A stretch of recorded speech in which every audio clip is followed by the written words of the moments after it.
Good day, good day. This is Red Hawk coming to you from the deep end, where we really try to look at those things and processes that life cannot do without and pull on the threads and just see how deep we can go. You know, it's interesting how deep simple things are.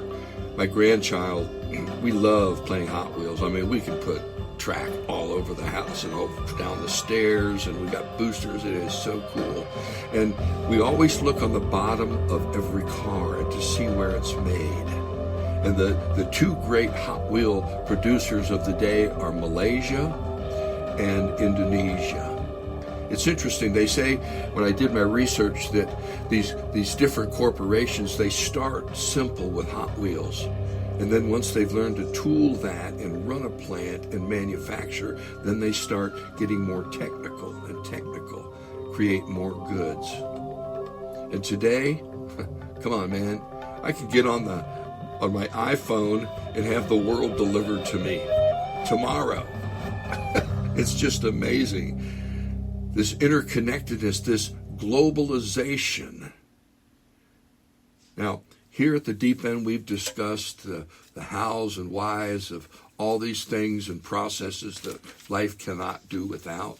We've shared how being became life and how life became self-aware. And we've queried about where the human family is going and how we are evolving into something new. Now, one huge step in this trajectory has been globalization and interconnectedness. It's ever present everywhere. And many of us see this globalization and interconnectedness as integral to our understanding that we're one planet, one people. And believe me, 150 years ago, that was not the way people thought. Actually, up until the First World War, people really never thought beyond their own location. Globalization is the result of three main things, three things: technology, transportation, and international cooperation. And today they're predicated on what they've been predicated all along, on trade, multinational production, and international finance, which is an interesting institutional basis, which blows my mind trying to even dip into that a little bit. Globalization has caused human beings to see and experience firsthand what is obvious in nature, the interdependence and interconnectedness of everything. And the birth of this process of connection really was trade. Even discovering America by Columbus was him looking for a cheaper travel route to India. Trade gave birth to globalization, and technology was the energy that fed the process. The Industrial Revolution just started generating goods all over the place, bringing the price down. When you moved to a city, you could afford the food, you could afford to clothe your family, and you had some extra leisure time. And the movement of this globalization, although was slow, up until after the Second World War, when globalization made a huge leap. I mean, think about it, we think of these cargo containers and these cargo container ships.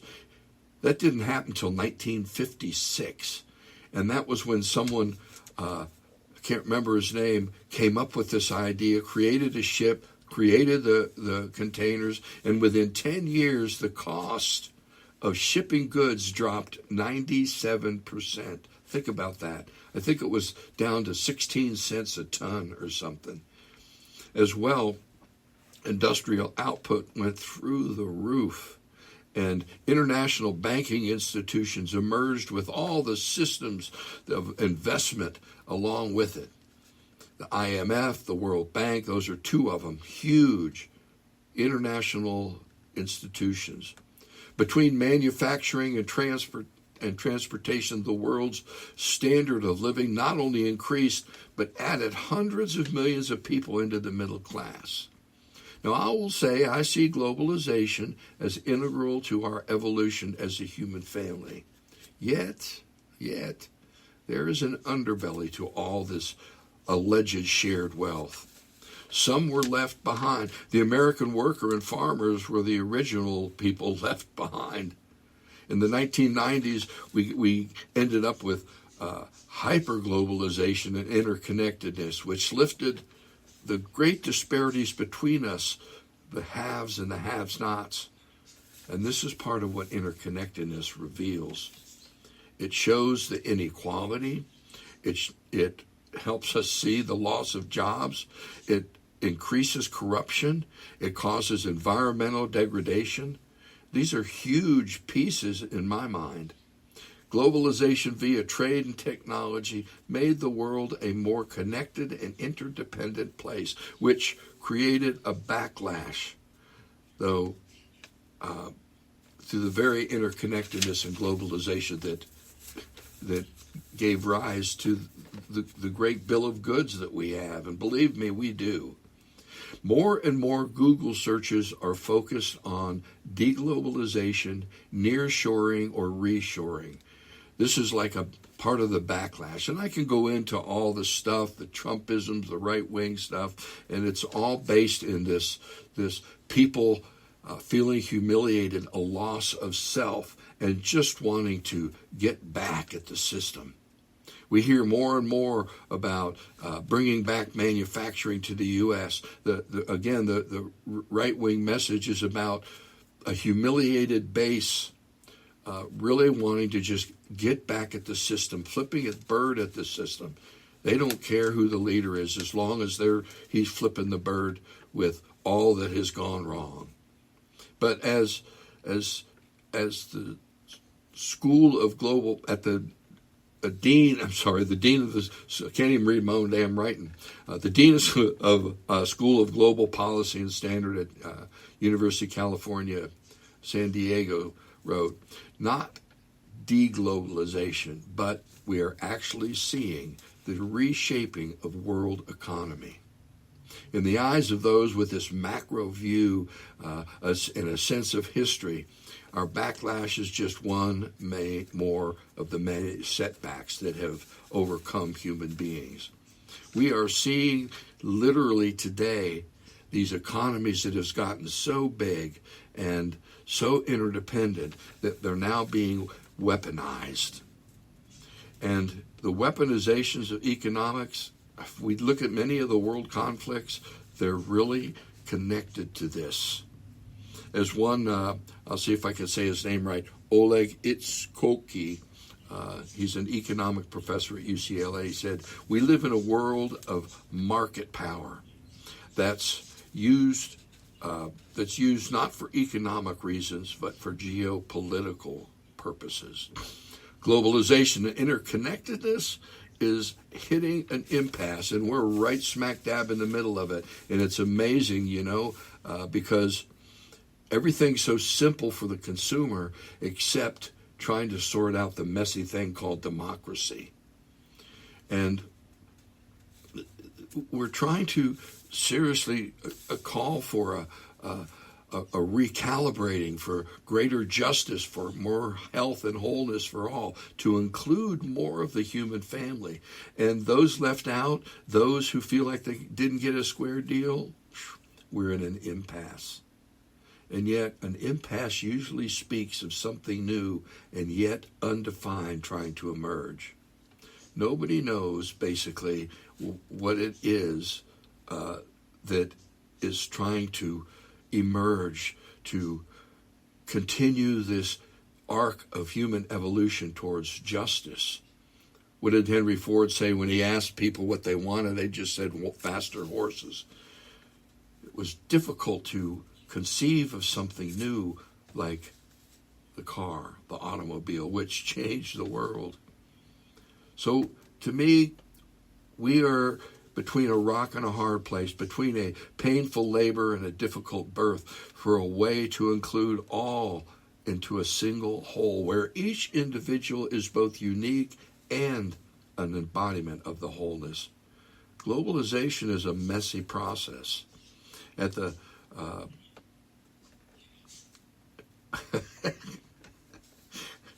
all I can say is this, before I throw it to my cohorts.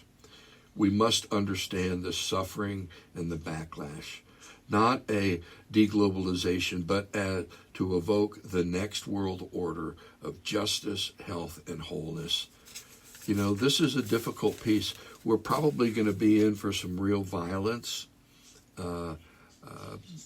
What did Bannon say? We can't start to heal until there's real blood. And he said there's no blood yet. And that's what the right wing wants, regrettably, to make their point, to flip the bird at the system. And it is their system. I'll end with one little thing before I throw it to my cohorts. This is right from Fareed Zakaria. Globalization is an easy boogeyman for rising inequality and job displacement across the United States. But the timing doesn't support the accusation, since these trends predate the recent acceleration of globalization. Globalization alone is to blame for people's economic woes? No. People think we can undo it. It's a difficult, interconnected world, and the solutions are going to be drawn from something that emerges. Now, having said all that, I'm here with my cohorts. Bob Hayes is coming to us from Florida.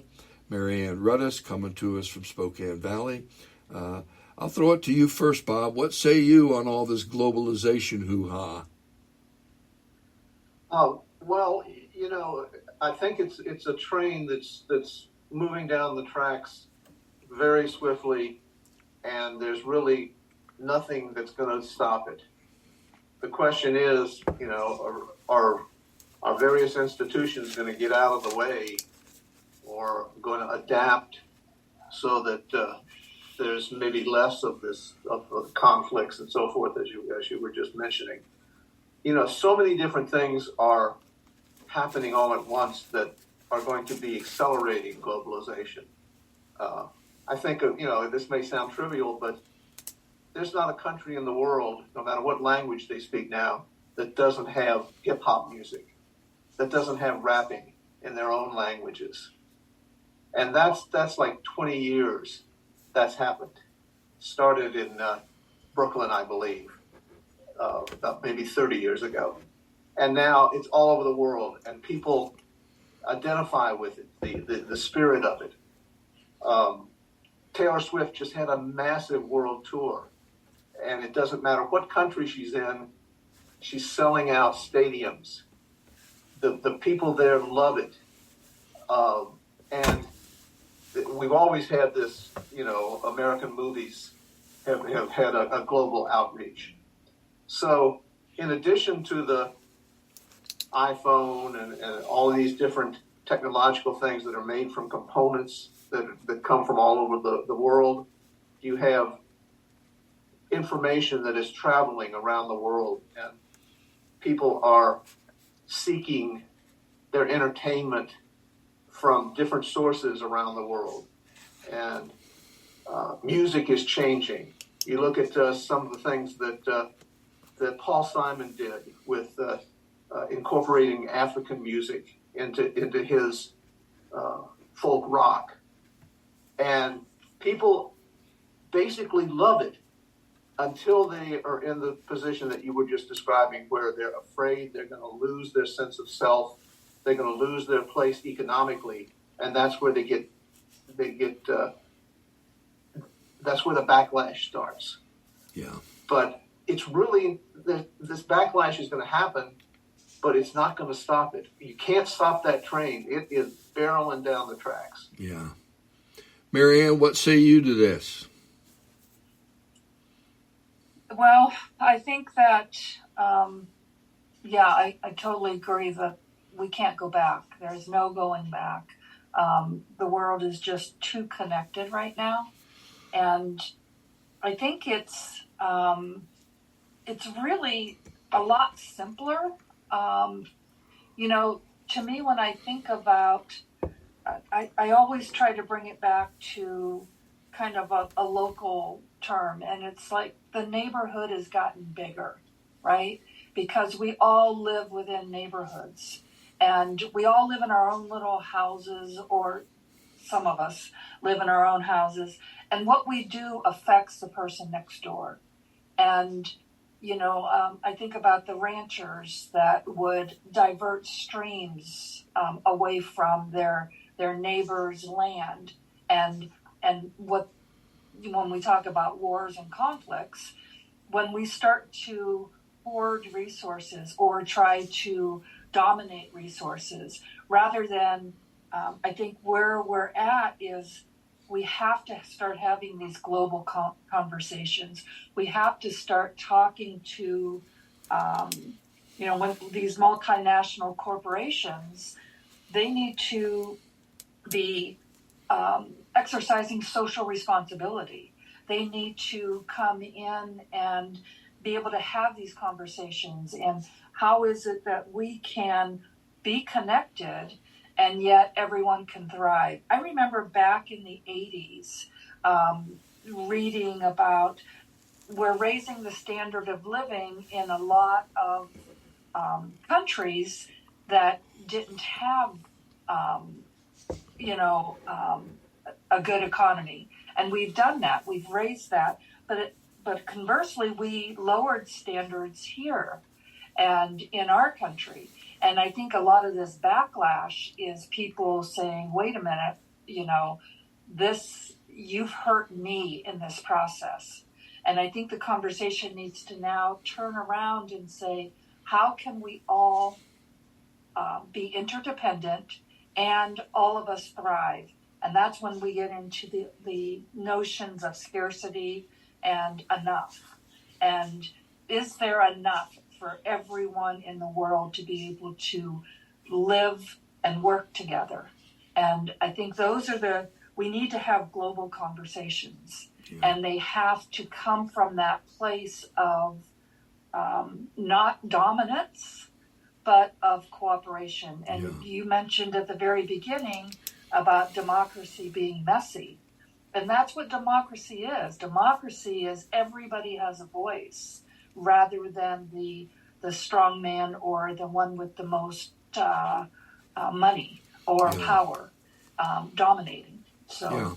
Well, and it's interesting because what happened is once the Soviet Union fell, we had a true hegemony on the world, and we put democracy everywhere because it worked. But what was working was capitalism, and so we helped create, like you said, many of these backwoods economies. However, we were using gunboat diplomacy to create some of this stuff. In other words, we were saying, you got to do this. Meanwhile, these countries, democracy was new. The people didn't know what it was. They just knew, I get to go vote. And so it was short-lived in many of these places because it wasn't rooted. And that gives into a backlash to this globalization, as well as it gives rise to autocrats, those who got in early and created the first layer. And that's where a lot of the inequality comes from.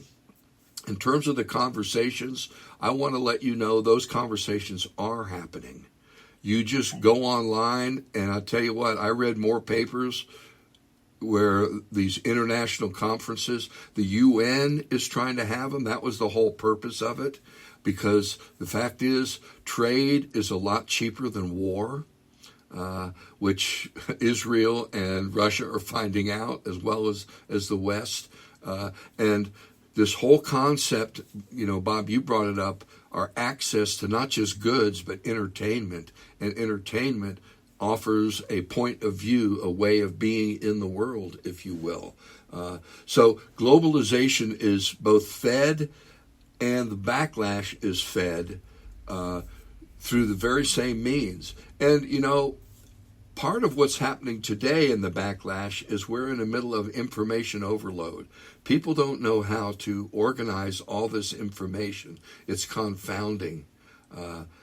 And now with AI and with misinformation and disinformation, that also adds to the backlash. But I'm going to, I think all three of us are in agreement that you can't stop this train. The only way to stop it is probably nuclear war. And maybe that's what'll happen. But I would say that will just become an impasse of a whole different color and slow us down. But I think human beings and our interdependence and interconnectedness is a reflection of what nature is. And that's where we're going to get the highest yield of health and wholeness. Go ahead, Bob. You know, there's another variable that's affecting this whole globalization process, and that is the movement of people, largely due to climate change and economic shifting. The movement of people, the migration of people today is more all-encompassing and is at a larger scale than it's ever been in human history.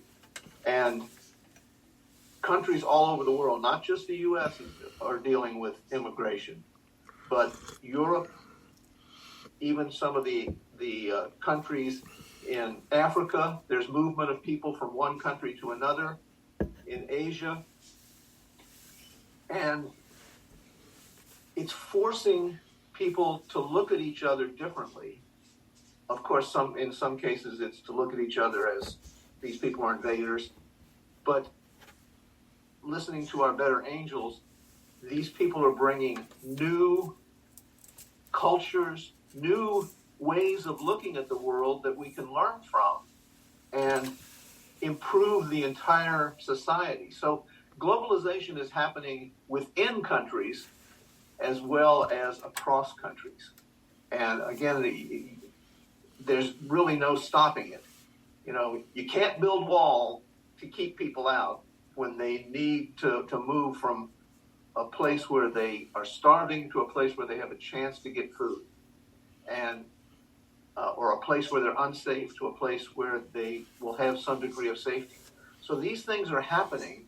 Again, it's there's just so many variables that are interacting that we can't control any of them. We just have to try and be more enlightened. Well, and you said it, it's how we deal with each other. It's not just goods and entertainment, but people too. It's this huge, mosaic in my mind, where we can keep our individual traditions and stuff, but still be part of a larger picture. And I think that's part of, we're back to stories and narratives and, how we talk about that. One of the wonders of my early days of Star Trek, it was the first way that we had a way of hanging the oneness of the planet on. It was a language that we could see that we were all part of something greater, and dream in those terms a little bit. I think that sci-fi, it's what turned me on to sci-fi, and all these different iterations of the world and how it works and the different ideologies. We're on the cusp of something that is global, that is interconnected, but we can't leave people behind. And every step of globalization, every step of industrial, and I think they say we're in our third or fourth industrial revolution, and AI, between AI and the internet and all that stuff, that I think we're capable of that. I think that we have to overcome our greed and our selfishness. And the sad news is, Bob, you've said this in a previous conversation, the rich and powerful they're not going to give it up. It's got to be taken. And that's part of the threat of democracy to autocracy and oligarchs. And the globalization is there to serve all of us and not just those who are holding the reins, if you will. That makes sense? Yeah. I think you were talking about entertainment, and sometimes it's easy to kind of dismiss that a little bit, but it's not. Entertainment, those are the stories. Those are the stories we're telling. And you just mentioned Star Trek. That can be a global language because it includes, all parts of the world or most parts of the world. Problem is, I mean, and I can see it in healthcare, with the World Health Organization trying to improve healthcare, not just in in one country, but around the world. But it goes back to that, and you just nailed it, Red Hawk. We've got to get rid of that corruption, because there is, I mean, in all of these places, that's what people are backlashing against. I mean, they're not going to participate when there's so much corruption going on. Amen. And I'm going to say one more thing, and then I'm going to ask for your final comments. One of the big things to, the whole America First thing is because there's globalization creates an erosion of state sovereignty. It's the way one writer wrote it. And it makes the U.S. not as, we're one of many now. And that is humiliating to a lot of people on its own front. The rise of China, within 10 years, literally the bulk of the goods on this planet went from made in the USA to made in China. It's really amazing how that interdependence and interconnectedness seems to dissolve our sovereignty at some level. And I think that's part of what countries are doing with their nationalizations, their identity issues. And I think it all, again, relates back to globalization. So, final comments, Bob? Well, you mentioned China, and China has really been an economic force in the last 50 years. But that has brought its own internal problems for China. China has to deal with a growing middle class that is hungry for information, hungry for entertainment, hungry for a better way of life that they had never experienced before.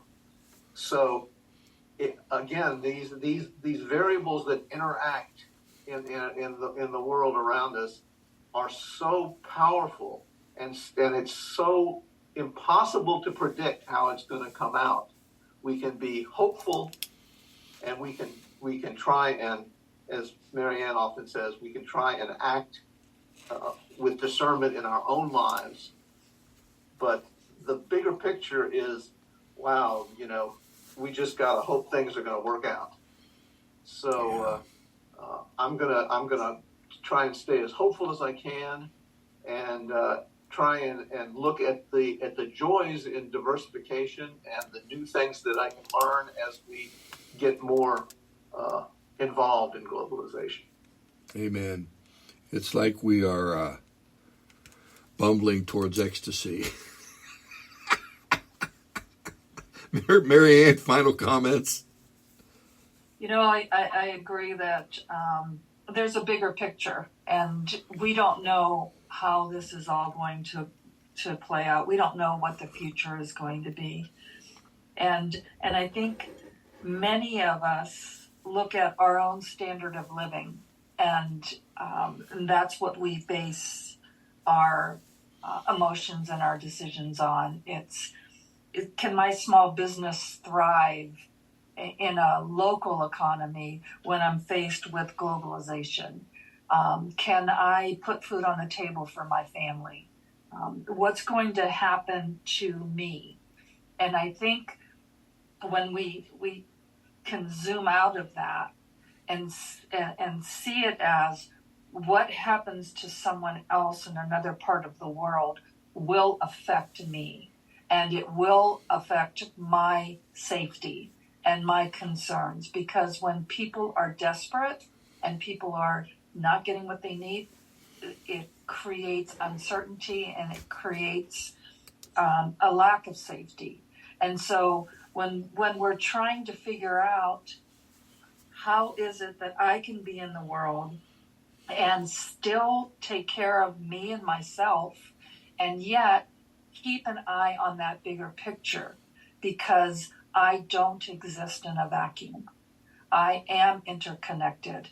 The air that I breathe circulates the earth, every 35 days, I think, the same air goes around the globe. And we are connected whether we want to be or not. And we have to start to put people in power that recognize this and that make those decisions based on cooperation. Yeah, amen. And of course, what we're talking about to a large extent is creating a world context to regulate this new economic situation that's on the rise. A system, by the way, that creates more equal economic growth, that allows local businesses to thrive as well, that keeps down this potential for global recessions, which globalization does, which globalization also exploiting cheaper labor markets. It skews everything because it causes job displacement. And job displacement, people identify with their jobs. They identify with it. And you know, we've talked about the interdependence and the interconnectedness reflecting something in nature, that same interdependence, that same interconnectedness. And that interconnectedness has a name. We've called it ecology and the environment, but many scientists have referred to it as the biosphere.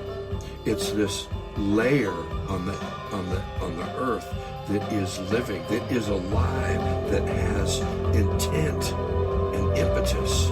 And we're part of that biosphere. As a matter of fact, I would even go so far as to say that perhaps we are the ones driving it at this point, steering it. Are we steering it into the muck and mire of a tar pit? Or are we driving it into a future with greater reflection of itself? That we see that even the weakest, even the most seemingly insignificant piece is integral to the whole. You see, I think that's what justice is about, and I think the biosphere has something to teach us in that. So until next time, my friends, enjoy your global context, and in all things, know that every breath is a blessing. Peace.